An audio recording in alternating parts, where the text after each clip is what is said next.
Welcome to the third class in my series, Helping Hand for JAMB Students. So in this our class, the third class, we'll be taking scalar and vector. The concept of scalar and vector and the highlight of what we'll be doing here is as stated as follows. Number one, what are scalars? Scalars are quantity that have magnitude but they don't have direction. Remember, scalars have magnitude but they don't have direction. So there are quantities that have magnitude that don't have direction. Scalars are quantities that have magnitude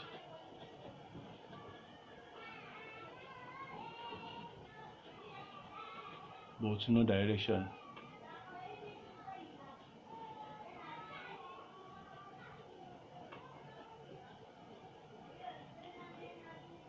So, examples: we have time, we have length, we have mass, so we have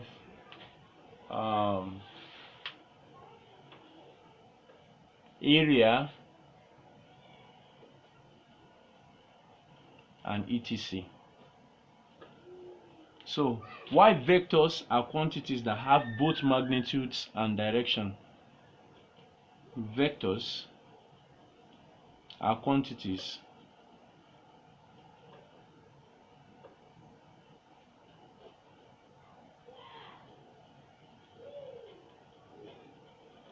that have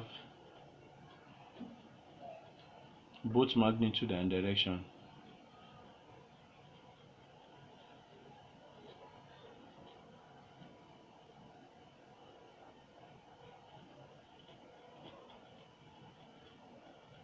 So recall the magnitude, or how we represent vector quantities. We represent them with a line segment and arrow showing the direction. So the magnitude of this is size of the length, while the direction is represented by this arrow. Magnitude of this vector is represented by the size of the length. So the bigger the vector, the bigger the length. The smaller the vector, the smaller the length. So the direction is represented by the arrow on the line segment. So then the next thing we are going to talk about are the properties of vectors. So you can multiply a vector by a scalar to either increase it or to decrease it or to rotate it. When you multiply a vector by a particular scalar, it can make it to rotate, it can make it to flip, it can make it, you can just change the orientation of a given vector by multiplying by a scalar. So one of the properties of vectors is scalar multiplication and vector addition. So two vectors can be added together. So when you add two vectors together, what you get is called resultant. So when you add two or more vectors together, what you get is called resultant. So what is a resultant? A resultant is a single vector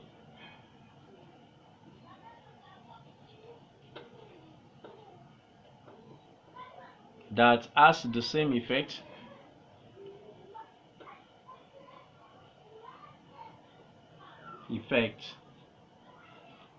in magnitude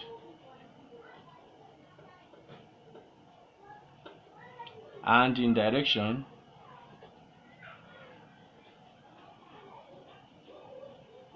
as the sum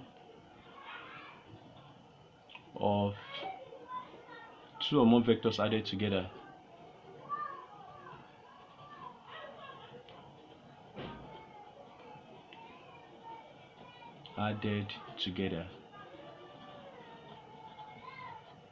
So What is a resultant? I said a resultant is a single vector that has the same effect in magnitude and in direction as the sum of two or more vectors adding dead together. So how do we add two vectors together?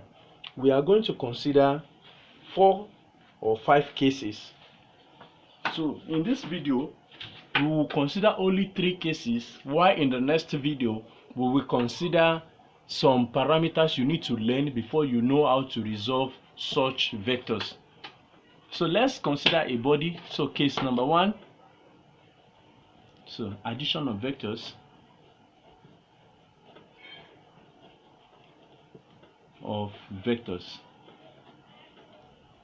So the approach to addition of vectors depend on different cases. So the approach to add vectors together, the approach to add vectors depends on its case.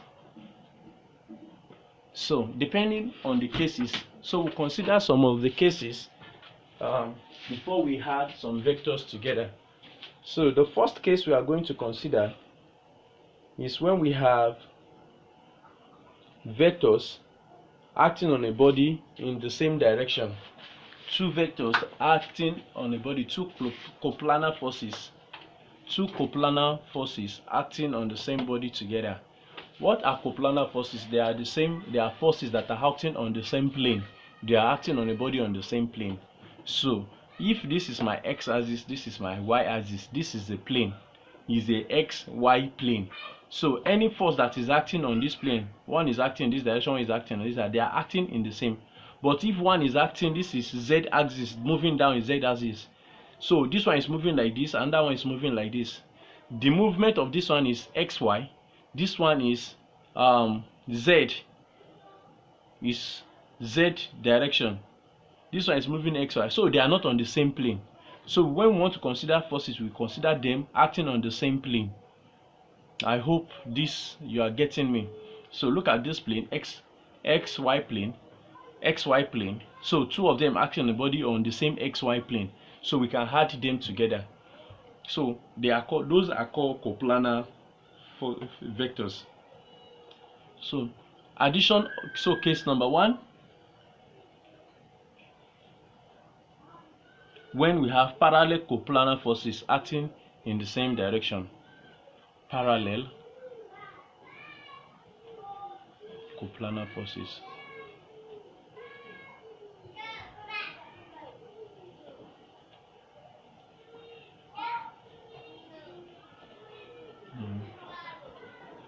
The same direction.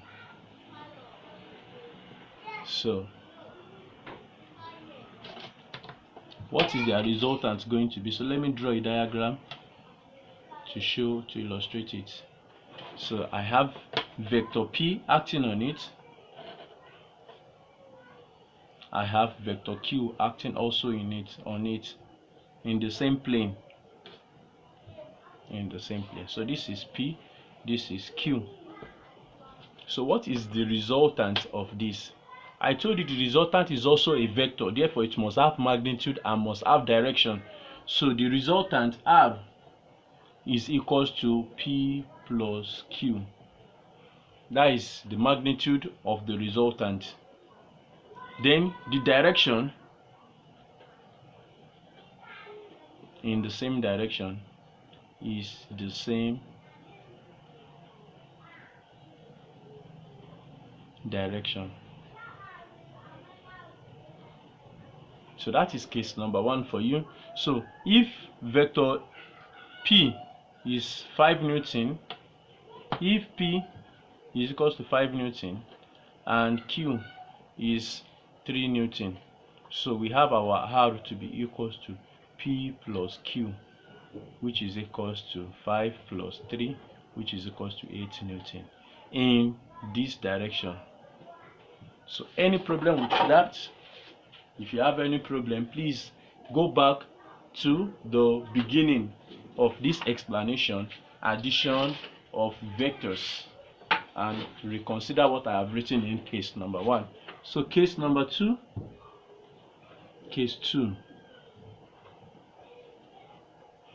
When you have parallel coplanar forces acting opposite to each other,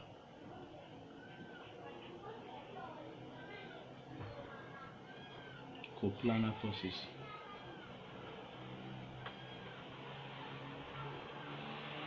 No, not forces, I mean vectors. Acting opposite to each other.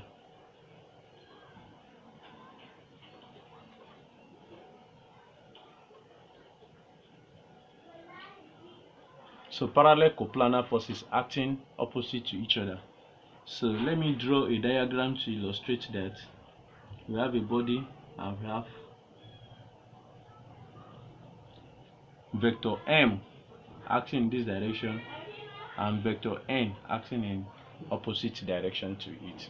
So what is the resultant? So the resultant in this case is the modulus of M minus N in the direction of the bigger force. Because it's a resultant, the resultant is a vector, it must have both magnitude and direction. So its magnitude is the absolute of M minus N, and its direction in the direction of the larger vector, the direction of the larger vector.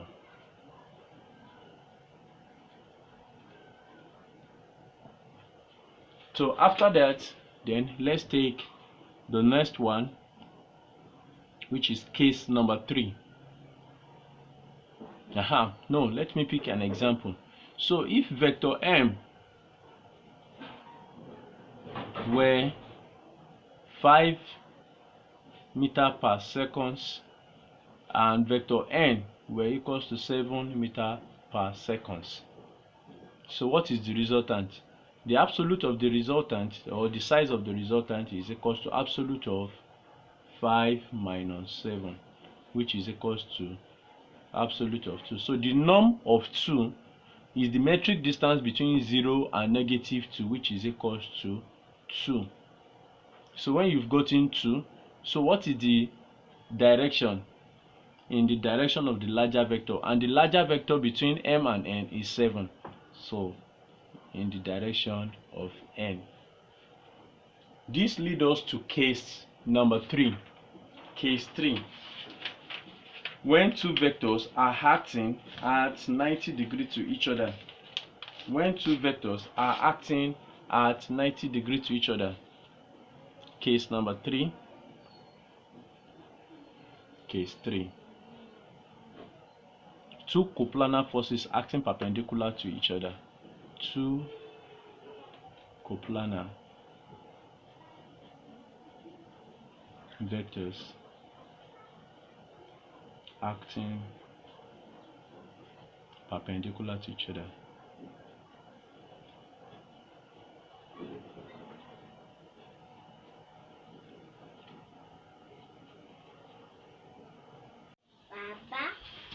So we consider case number 3. Case 3, two coplanar vectors acting perpendicular to each other.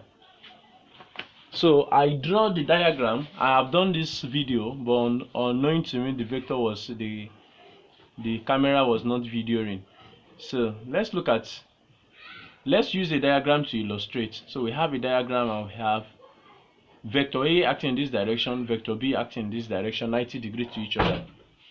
So to draw that, what I did is redraw the diagram out and draw the first diagram. So look at vector A horizontal.